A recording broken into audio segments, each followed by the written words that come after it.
দেশ ছাড়ার সময় বিমানবন্দরে ইমিগ্রেশন পুলিশের কাছে আটক হলেন আইন উপদেষ্টা আসিফ নজরুল। সকালে একটি ফ্লাইটে যাওয়ার জন্য বিমানবন্দরে যান তিনি। ইমিগ্রেশন চেকিং এর সময় তাকে আটক করা হয়। আসিফ নজরুল বিপ্লবকে ধ্বংস করেছে। 5ই অগস্টের বিপ্লব, জুলাই বিপ্লবকে ধ্বংস করার জন্য যদি একজন ব্যক্তিকে দায়ী করেন, সেটা হচ্ছে আসিফ নজরুল।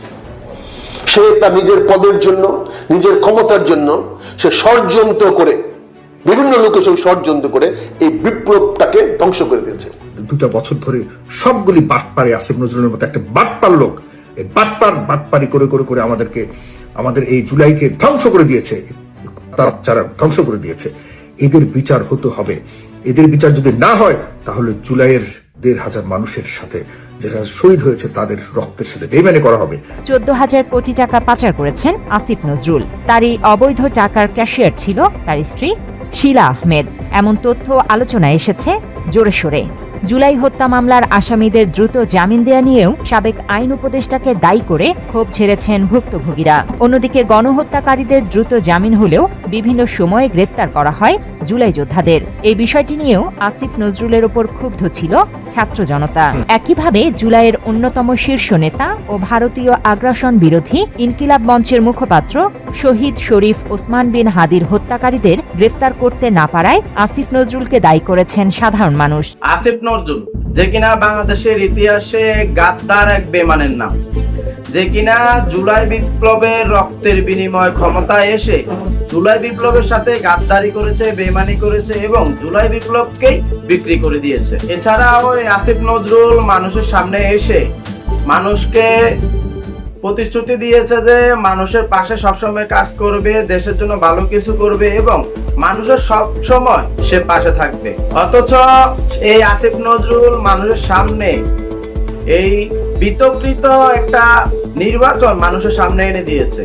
মানুষের সামনে এনে দেওয়ার পর এই আসিফ নজরুল ক্ষমতা থেকে পদত্যাগ করেছে। এছাড়াও এই আসিফ নজরুল যখন ক্ষমতায় ছিল নানান রকমের দুর্নীতি অপকর্ম তো করেছে, তার পাশাপাশি হাজার হাজার কোটি টাকা সে দুর্নীতি করেছে এবং সেগুলো সরিয়ে দেশের বাইরে পাচার করেছে। এছাড়াও এই হাজার লক্ষ কোটি টাকা দেশের বাইরে পাচার করার পর সে চেয়েছিল সে এই দেশ ছেড়ে বাইরের দেশে পালিয়ে যাবে, যে কারণে সে দেশ ছেড়ে পালিয়ে যাওয়ার সময় বিমানবন্দরে হাতে নাতে ধরা পড়েছে। তো দর্শক এই বিষয় দেখেছেন ভিডিও শুরুতে কিছু অংশ শিরোনামের মাধ্যমে, দেখুন বিস্তারিত পুরো ভিডিও জুড়ে। এই বিষয়গুলো দেখার পূর্বে আপনাদের কাছে একটা অনুরোধ, আমার চ্যানেলে যারা নতুন আসছেন চ্যানেলটিকে সাবস্ক্রাইব করে দিয়ে অল ক্লিক করে পাশে থাকা বেল আইকনটি বাজিয়ে দিবেন, তাতে করে আমার চ্যানেলের আপডেট নিউজগুলো সবার আগে আপনাদের কাছে গিয়ে পৌঁছবে। তো দর্শক চলুন দেখে আসি আসিফ নজরুল হাজার কোটি টাকা দেশে পাচার করার পর সে চেয়েছিল দেশ ছেড়ে পালিয়ে যাবে, সে কারণে সে বিমানবন্দরে হাতে নাতে ধরা পড়েছে, সেটা আমরা দেখব। তার আগে চলুন দেখে আসি যে আসিফ নজরুল কিভাবে এই হাজার লক্ষ কোটি টাকা আত্মসমর্পণ করেছে এবং দুর্নীতি করেছে, সেই বিষয়টা আগে আমরা চলুন দেখে আসি। এই বিষয়টা দেখে পরবর্তীতে বিষয়টা দেখবো। তো ধৈর্য ধরে একটি লাইক করে সম্পূর্ণ ভিডিও মনোযোগ সহকারে দেখতে থাকুন। 14,000 কোটি টাকা পাচার করেছেন আসিফ নজরুল। তারই অবৈধ টাকার ক্যাশিয়ার ছিল তার স্ত্রী শিলা আহমেদ। এমন তথ্য আলোচনায় এসেছে জোরে সোরে। দায়িত্বে থাকা অবস্থায় কি কি কাজ করেছেন সম্প্রতি তার তালিকা দিয়ে নিজের ফেসবুকে একটি পোস্ট দিয়েছেন অধ্যাপক আসিফ। ওই পোস্টের মন্তব্যের ঘর বন্ধ থাকায় নেটিজেনদের প্রতিক্রিয়া জানা যায়নি। তবে প্রতিবেদন লেখা পর্যন্ত 20,000-এরও বেশি মানুষ হাহা রিয়াক্ট দিয়ে বিদ্রূপ করেছে আসিফ নজরুলকে। অন্যান্য রিয়াক্টের তুলনায় হাহা রিয়াক্টই সবচেয়ে বেশি পড়েছে সাবেক এই উপদেষ্টার পোস্টে।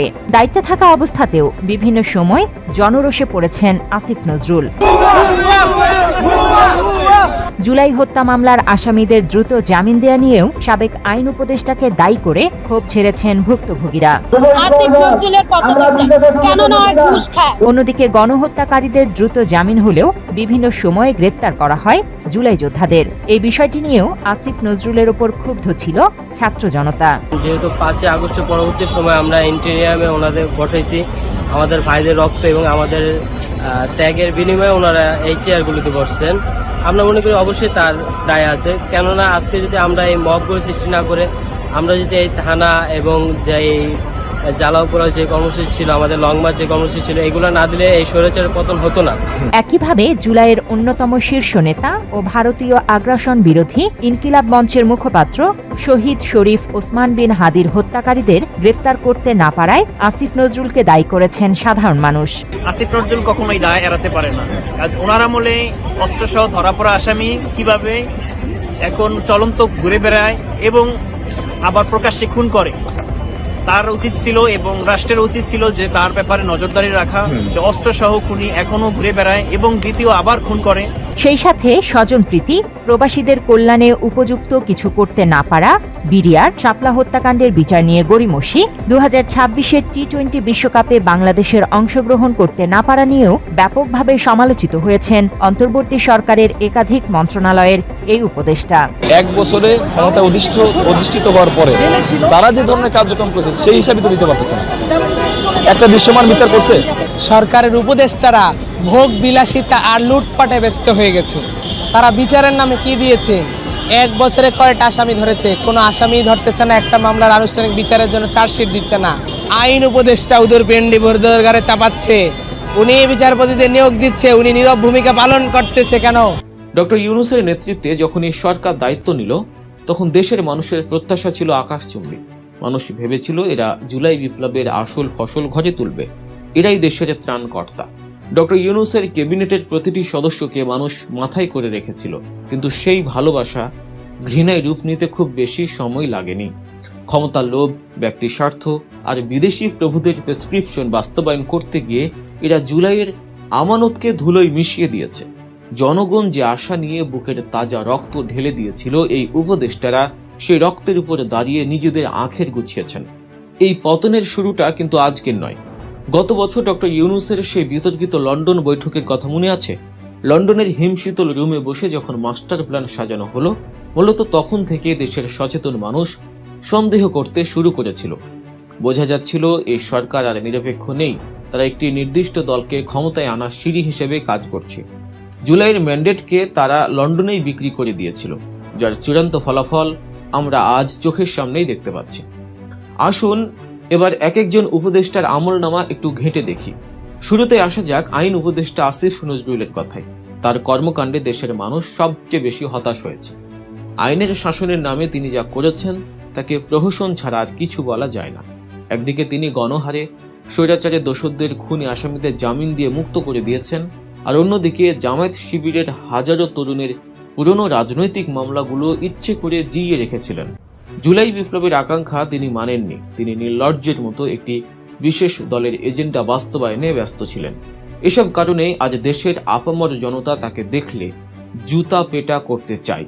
তিনি ভেবেছিলেন একটি দলকে খুশি করলেই তার গদি ঠিক থাকবে, কিন্তু তিনি ভুলে গিয়েছিলেন জনগণই সকল ক্ষমতার উৎস, যেটা গণতন্ত্রে বলে। আইন উপদেষ্টা যখন বিচার নিয়ে খেলছিলেন, তখন পরিবেশ উপদেষ্টা সৈয়দা রিজওয়ানা হাসান কি করছিলেন? দেশের মানুষ যখন দ্রব্যমূল্যের ঊর্ধ্বগতি, চাঁদাবাজি আর সিন্ডিকেটের যন্ত্রণায় পিষ্ট, তখন তিনি মেতেছিলেন এক অদ্ভুত এলিট পরিবেশবাদ নিয়ে। সবচেয়ে বড় বেঈমানের ইতিহাস যিনি রচনা করেছেন তিনি হলেন নিরাপত্তা উপদেষ্টা খলিলুর রহমান। ডক্টর ইউনূসের সবচেয়ে কাছের লোক হিসেবে পরিচিত এই খলিল সাহেব নিজেই এখন যোগ দিয়েছেন বিএনপির সরকারে। এর চেয়ে বড় প্রমাণ আর কি লাগে যে এই অন্তর্বর্তীকালীন সরকার শুরু থেকেই বিএনপির বি টিম হিসেবে কাজ করেছে। খলিল সাহেবরা ভেতরে ভেতরে নির্বাচন ইঞ্জিনিয়ারিং করেছেন, ভোটের মাঠ সাজিয়েছেন একটি বিশেষ দলের জন্য। তার জন্য পুরস্কার হিসেবে আজ তিনি মন্ত্রিত্বের চেয়ারে বসেছেন, শুধু রাজনৈতিক স্টান্টবাজি করেছেন। ইউনূস সরকারের প্রতি মানুষের যেটুকু মায়া অবশিষ্ট ছিল তা শেষ হয়ে যায় শহীদ ওসমান হাদির মৃত্যুতে। এই শহীদের খুনিদের বিচারের দাবিতে যখন মানুষ রাজপথে নামলো, যখন যমুনা ঘেরাও করলো, তখন তাদের কথা শোনার বদলে উল্টো গণহারে পিটুনি দেয়া হলো। খুনিদের বিচার না করে উল্টো বিচার প্রার্থীদের পেটানো, এই ঘটনা ইউনূস সরকারকে চরম অজনপ্রিয় করে তোলে। মানুষ বুঝতে পারে এরাও আসলে স্বৈরাচারের আরেকটা নতুন ভার্সন। শহীদদের রক্তের সাথে বেইমানি করলে তার ফল যে ভালো হয় না, তা আজ হাতে নাতে প্রমাণিত। সাধারণত যে কোনো সরকার যখন বিদায় নেয় তখন মানুষের মনে একটু হলেও মায়া থাকে, কিন্তু ইউনূস সরকার যখন ক্ষমতা ছাড়ল তখন কেউ এক ফোঁটা চোখের জল ফেলেনি। উল্টো রাস্তাঘাটে, চায়ের দোকানে, সোশ্যাল মিডিয়ায় মানুষ তাদের গালাগালি করছে। আসিফ নজরুল বিচার বিভাগ দর্শক, আপনাদেরকে ধন্যবাদ সম্পূর্ণ ভিডিও জুড়ে পাশে থাকার জন্য। আজকে ভিডিও নিয়ে আপনাদের যদি কোনো মূল্যবান মতামত থেকে থাকে তাহলে কমেন্ট বক্সে এসে অবশ্যই জানাবেন। তো আজকের ভিডিও পর্যন্তই, আবার চলে আসবেন নতুন কোনো ভিডিও নিয়ে, নতুন কোনো টপিক নিয়ে। সে পর্যন্ত ভালো থাকবেন, সুস্থ থাকবেন। আল্লাহ হাফেজ।